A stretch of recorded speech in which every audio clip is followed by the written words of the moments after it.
30th of January 2023, I set out from Hayling Island Sailing Club for another windsurf adventure. All of the yachts were laid up for the winter, and it was a quiet, cold Monday morning in the Solent. This truly is glorious! My plan was to leave Chichester Harbour on the ebb tide and head all of the 20 nautical miles around the back of the Isle of Wight to explore the beautiful, unspoiled Victorian town of Ventnor. On the run-up to Christmas, we had received heavy snow before gales came in for much of January, which had cancelled my yachting trip to France for New Year. Instead, we had got the ferry, and what a wild night that was to head out of the eastern Solent. Finally, I now had a moderate force 4 forecast, west, veering northwest, so I rigged my 6.5 Essie and set my course towards the Isle of Wight once again. Of course, nothing is straightforward, and an incident on the rocks left me with kit damage. Well, here goes nothing. Wondering whether to gamble a return the following day in 20 to 25 knots. Right, I'm out of Chichester Harbour and I'm aiming for the Isle of Wight, except that I'm not. It looks like I'm going to miss it, but I'm going to hold my course, which I guess is about maybe 200 degrees as a bearing. I need to go at 220, but the forecast is due to veer round. So it was round about here, just by these shipping lanes off Bembridge, that the Prince of Wales aircraft carrier broke down. All the naval ships are of course just over by Portsmouth, and we had that rather embarrassing incident with the Prince of Wales launch and an issue with the prop shaft, so it was anchored out here for a good while.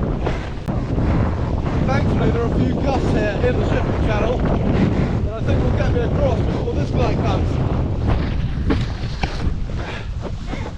That red ship over there, I bet he looks tiny on the camera, but I can assure you he's getting bigger all the time. Ships into the eastern Solent take careful monitoring. Some go east of Nab Tower, then west to Portsmouth or Southampton. Others cut the corner off Bembridge Ledge, and the remainder disregard channel markers entirely. We've got a couple of cardinal markers here. This one says safe water to the north, and that one says safe water to the south.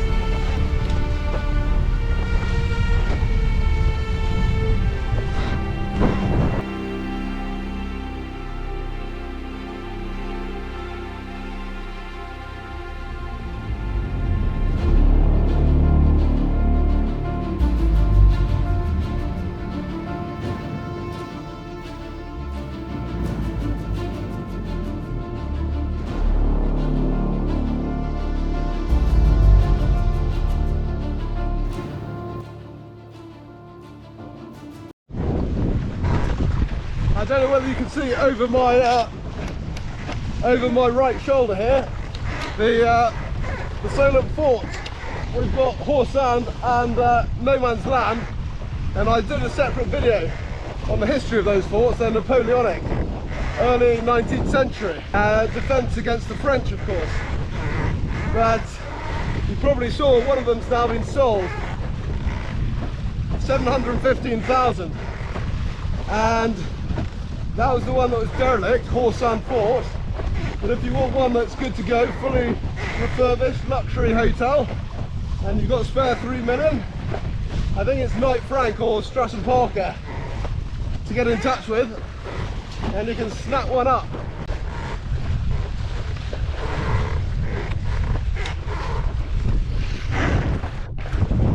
Nearly there.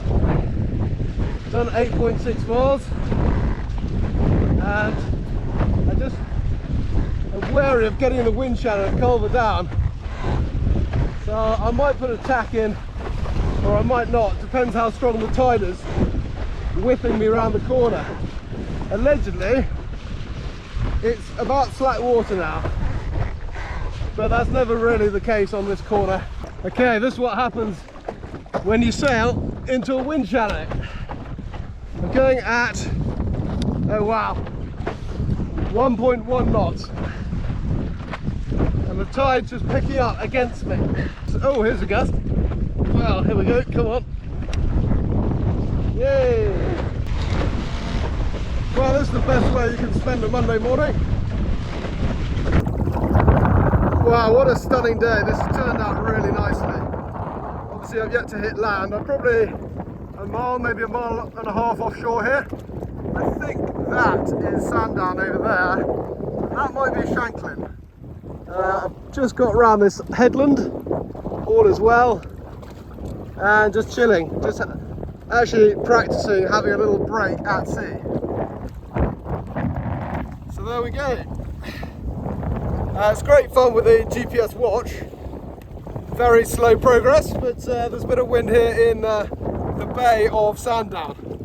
So yeah, having a nice time. It's turned out to be probably 10 to 15 knots from the just veered round as forecast, west-northwest. I'll keep going and let you know when I get to Sandown.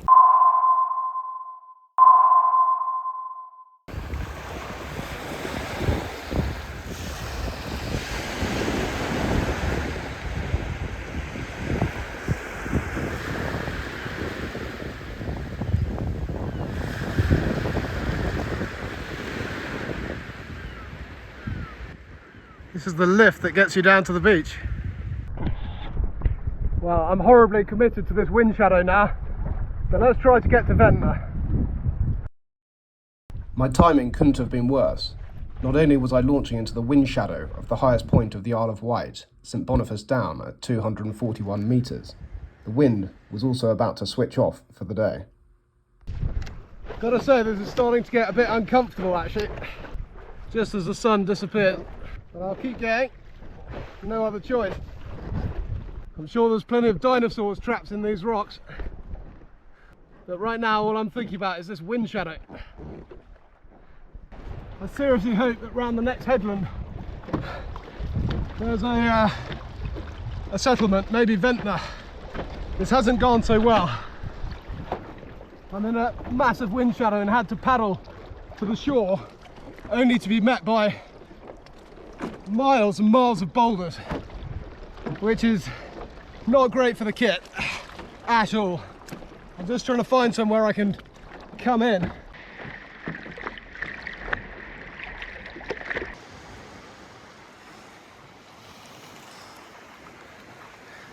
Oh dearie me, not exactly textbook. And yeah, unfortunately I've caught my fin. It now looks like this.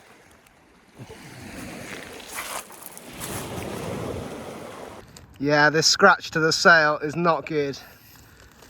That's obviously coming over the rocks. It actually goes all the way through. I can feel my fingernail going through.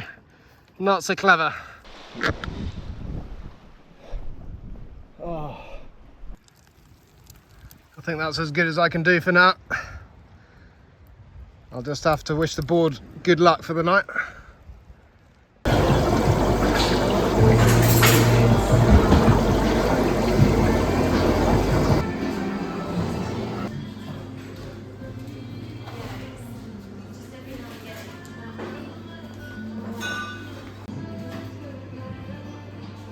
Wow, well, this really is a very good carry. Very happy with this one. Lamb Rogan Gosh, a la Ventnor.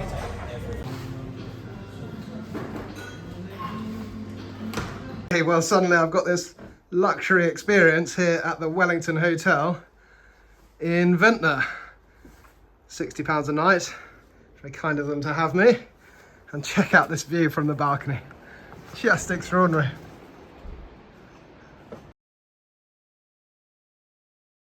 Well, morning everyone. Welcome to my balcony.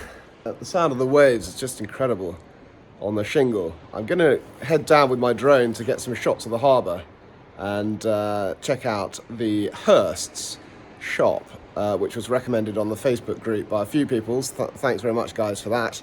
To see if I can buy a bolt for the fin.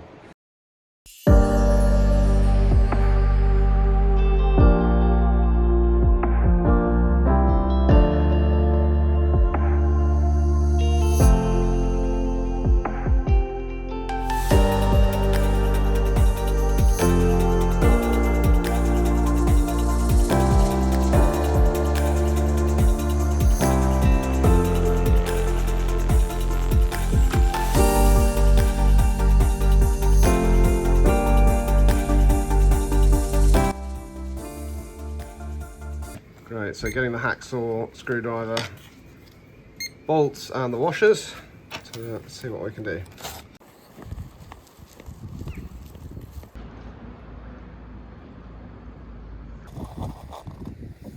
Well, here goes nothing.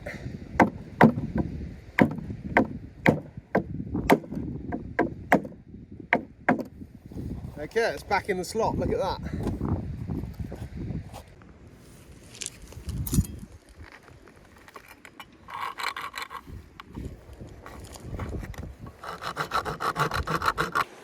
Well, I'm reasonably pleased with my DIY job there.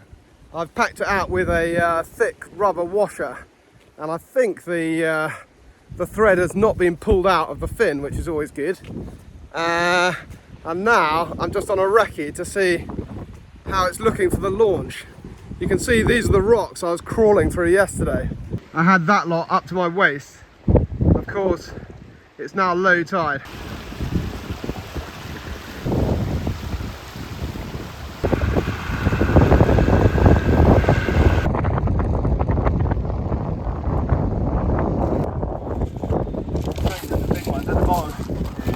Wow, okay, they're still alive, aren't they? Incredible. So these come from pots, are they? Yeah. Wow, just give them a little pat. What type of crab is this? It's a brown crab. Well, the crabs were fun to see, but I knew I was procrastinating and had to face reality. Okay, it looks like I'm really going to have to swallow my pride here. I've just started getting rigging and the conditions have closed in quite a lot.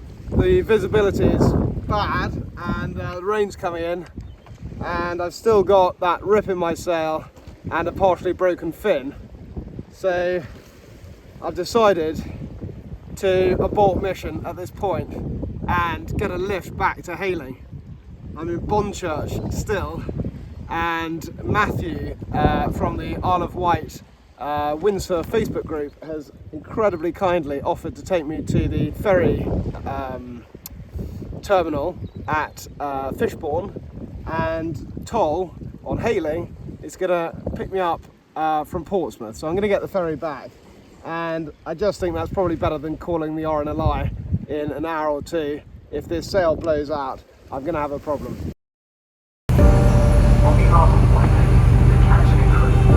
So that's it. A very special thanks again to Matthew and Toll for getting me back to Hayling with my kit. And thanks to you for watching. Please like and subscribe if you've enjoyed this. And I look forward to much more sailing and windsurfing in 2023.